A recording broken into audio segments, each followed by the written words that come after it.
30 albums en 30 jours, épisode 7. T'es bien sur le meilleur endroit de YouTube. Putain les gars, mine de rien, on termine la première semaine. Franchement, ça passe hyper vite. Je suis à deux doigts d'être déjà nostalgique là. Pour ceux qui découvrent le concept maintenant, c'est très simple. Tous les jours, je me lève le matin et j'analyse un album de rap français de 2017 que vous m'avez demandé via les commentaires sur YouTube et sous mes posts Instagram. On a déjà fait Flip, Pacifique, Enfant Terrible, 445e nuit de Népal, Agartha vendredi et Vrai L2 hier soir. Et d'ailleurs, allez la voir parce que je pense que jusqu'ici, c'est ma meilleure vidéo. Ça y est, vous avez enfin choisi Damso, un album qui traînait dans les commentaires depuis le début. Bon, c'est clairement un des plus gros albums de 2017. En plus, franchement, ça faisait un petit moment que je l'avais pas écouté, donc ça m'a régalé toute la matinée, les gars. Vous savez qu'à la fin, je vais classer les albums. Et la question que je me suis posée aujourd'hui, c'est est-ce que il va enfin détrôner Flip, qui mine de rien, les gars, est sur le trône depuis le premier jour. Ça fait une semaine que Flip est le meilleur album de rap français de 2017. C'est ce qu'on va essayer de voir pour aujourd'hui. C'est parti pour Ipséité. Les plus observateurs d'entre vous ont remarqué que j'ai pas de lunettes aujourd'hui. Oui, bon, est-ce que c'est un rapport avec le fait que j'ai dormi 8 heures cette nuit ? Peut-être.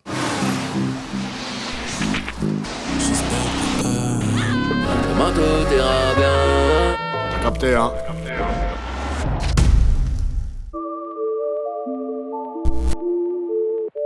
En 2017, Damso vient de sortir son album Batterie Faible l'année précédente, un album qui a vu un bon succès, qui était disque d'or, mais son label, le 9 de I, l'avait forcé à appeler ça album, alors qu'en fait pour lui c'était une mixtape. Il avait travaillé comme une mixtape, tout simplement parce qu'il avait travaillé en très peu de temps. Cette fois-ci il est content, il a eu le temps de préparer son album comme il se doit, et franchement ça va se voir. Et la transformation en moins d'un an, elle est folle. Je sais pas si on avait déjà vu ça en fait. Peut-être à part PNL exactement au même moment d'ailleurs. Je sais pas si on a déjà vu une rupture aussi forte en un an entre deux albums. C'est fou. Le mec sort son premier album en tant que rookie en 2016.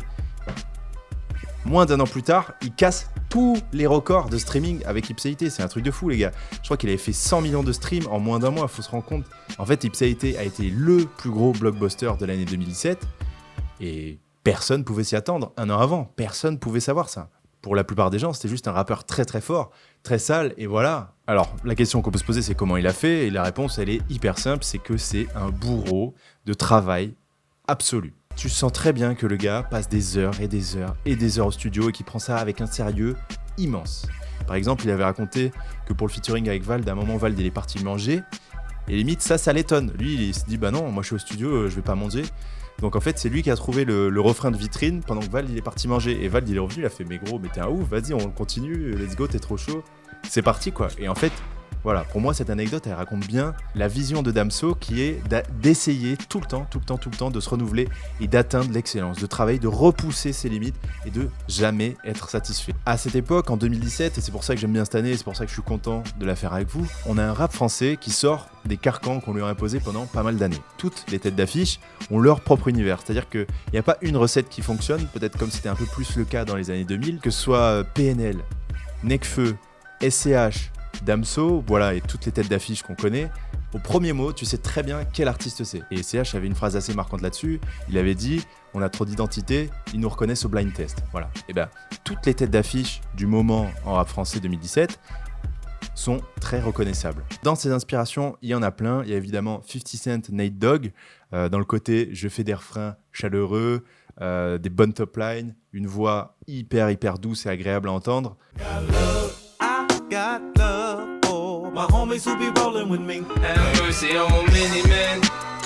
Many men.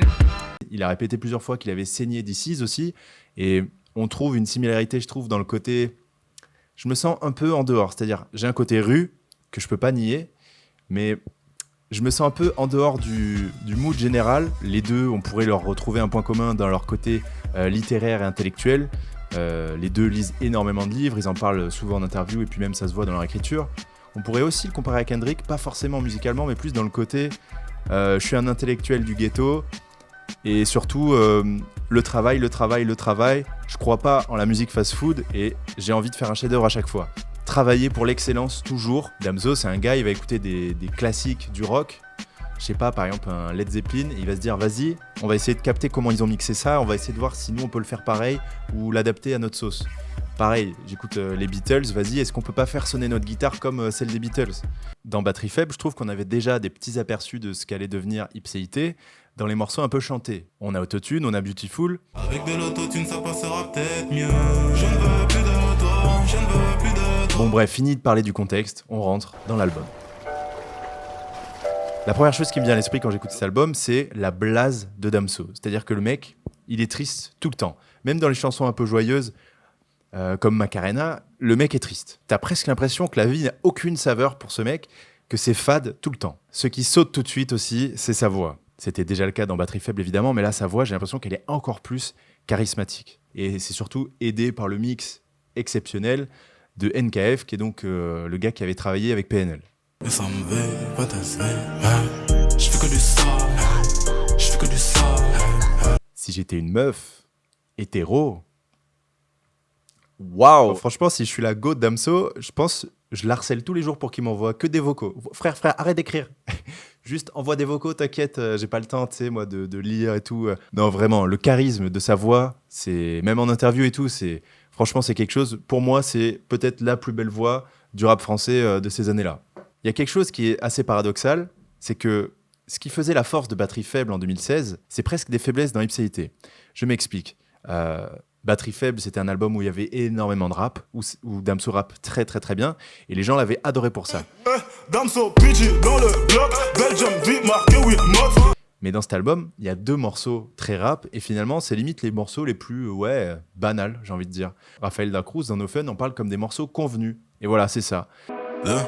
Je suis dans sa schneck et dans sa friend zone. Tu l'as jamais tiré sauf au paintball. Je parle de Gova et Noob Saibot, même si c'est des bons morceaux. Et d'ailleurs, Noob Saibot, celui-là, à mon avis, tu le fais en showcase, tu le mets en soirée ou quoi, les gars. Mais il y a des morts, c'est sûr. Je suis dans le bendo. Ça tire, drive-by en Range Rover. Mais en fait, le reste des morceaux est tellement puissant. En fait, c'est que des hits qui sont pas travaillés avec une recette de hits, mais c'est que des hits. Il était dans la salle du temps pendant qu'il a fait cet album ou quoi, frère? Et d'ailleurs, je suis absolument persuadé que Damso en 2017 a fait rentrer des centaines de milliers de gens, sûrement des adolescents, dans le rap français. C'est ça qu'il faut avec cet album, c'est qu'il a eu autant un succès critique de la part des auditeurs confirmés, des gars qui avaient 35 piges, des journalistes, etc. Je connais très peu de personnes qui disent que Ipséité est un album de merde. Et en même temps, tellement mainstream et tellement facile à écouter pour des gens qui aiment pas ça, des ados de 12 ans, peut-être même des darons, tu vois. Je sais, j'ai jamais fait écouter ça à mes parents, mais peut-être qu'ils diraient « Ah ouais, putain, c'est sympa, au moins sur certaines chansons, tu vois. » Et ça, c'est une performance qui est complètement folle. En écoutant cet album, tu sens que Damso est un gars qui déteste par-dessus tout les mensonges. Il y avait une phrase qu'avait tweeté Nifa, dont je me rappelle encore, qui était si tu veux savoir ce que ton mec pense, écoute Damso. » Et franchement, c'est ça. Ouais, désolé, j'ai rajouté un petit peu d'ISO parce que je sentais que ça commençait à être un peu sombre sur le retour que j'ai de la caméra. Damso, c'est un mec honnête, il te dit ce qu'il te pense, et si ça te plaît pas, tu t'en vas. Si ça te va, bienvenue dans mon monde. Par contre, si ça te dérange, casse-toi, et avec plaisir, et j'en ai rien à foutre, parce que je suis solitaire et j'ai besoin d'amour de personne, ok? Donc ferme ta gueule, et casse-toi parce que tu me déranges. Tu me déranges pourquoi? Parce que je suis en train d'essayer de faire un chef-d'œuvre, et ça tu le comprends pas, toi tu me parles des vrais problèmes de la vraie vie, je m'en bats les couilles, je suis au studio, je suis dans ma bulle, je suis Damso! C'est toujours Dams, ok? Mesdames et messieurs, comment faire durer cette vidéo plus longtemps sans mentionner le morceau Mosaïque Solitaire, morceau qui nous a tous complètement retourné la gueule, disons-le. Ça part tout de suite dans les meilleurs morceaux de l'année, ça part tout de suite dans les meilleurs prods de l'année. Demandez pas ce que je fais dans la vie, c'est noir, vous serez pris de panique. Il me semble qu'il y a 3 prods, donc 2 changements.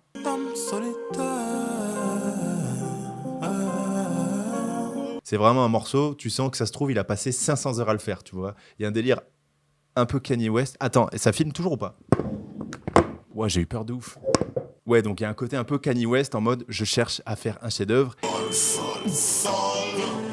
Ils ne me veulent pas du bien, ils ne me veulent pas du bien, ils font bonhomme de neige. Et sans du tout vouloir mépriser la musique de Jul, bah ce morceau-là, c'est exactement l'opposé. C'est-à-dire, je mets des heures pour essayer d'atteindre un chef-d'œuvre versus la spontanéité maximale. C'est 2 écoles complètement différentes et il n'y en a pas une meilleure que l'autre. Enfin, vous avez chacun vos préférences et c'est normal. Mais en tout cas, c'est cool qu'elles existent les deux et c'est cool qu'il y ait autant de succès pour l'un que pour l'autre. Dire oui, mais ça fait des chefs-d'œuvre intemporels, sauf que les gars, j'oublie tout. Est-ce qu'il a pris une seule ride depuis 2014, donc bientôt 10 ans? Non. La spontanéité peut aussi faire des chefs-d'œuvre atemporels. Après, moi, j'avoue que je préfère en général les gens qui prennent leur temps, mais Voilà, encore une fois, c'est une question de préférence et arrêtez de mépriser les gens. Vous n'êtes pas stylé quand vous méprisez d'autres gens. Vous avez juste 15 ans, ça ira mieux dans 10 ans, vous inquiétez pas, vous allez vous apaiser. Vous allez baiser un jour, les mecs. Arrêtez d'être excités comme ça. Voilà, donc Mosaïque Solitaire, plusieurs prods, plusieurs flows. Évidemment, à un moment, il dit, et je vais le lire parce que j'ai peur de ne pas m'en rappeler, rapper c'est ce que je sais faire de mieux. Casser la gueule des racistes aussi. Toujours un couteau dans le sac pour mieux. Cadrer l'ennemi pour qu'il soit plus docile.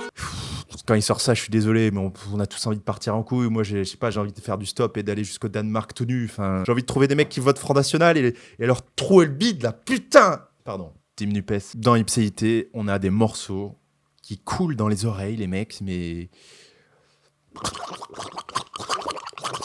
c'est à peu près l'effet que ça me fait.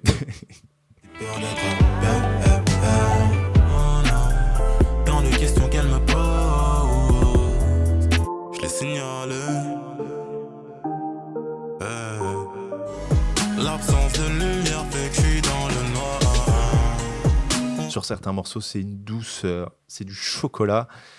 Oh là là là là là là, les gars, sérieusement, est-ce qu'on se rend compte des morceaux Dieu ne ment jamais, Signaler, qui es-tu? Oh là là là là. En fait, il n'y a pas de mots pour expliquer cet album, il faut juste l'écouter. Hein. Lové, Kin Label. Je ne sais même pas ce que j'inhale, sorti de force des sentiers battus. Je ne sais que rapper la rue. Jeune Africain devenu riche, j'ai quitté le pays sans papier.